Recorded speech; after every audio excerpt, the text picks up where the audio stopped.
بسم اللہ الرحمن الرحیم۔ السلام علیکم ورحمۃ اللہ وبرکاتہ۔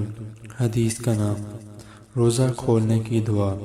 حدیث عن ابن عمر رضی اللہ تعالی عنہما قال كان رسول اللہ صلی اللہ علیہ وسلم اذا افطر قال ذهب الظمأ وابتلت العروق وثبت الاجر ان شاء اللہ، رواہ ابو داود۔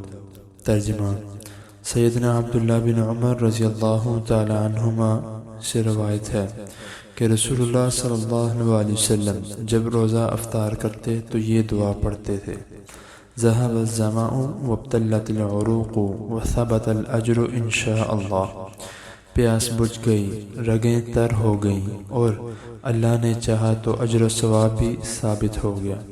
اس حدیث کو امام ابو داود رحمۃ اللہ نے بیان کیا ہے۔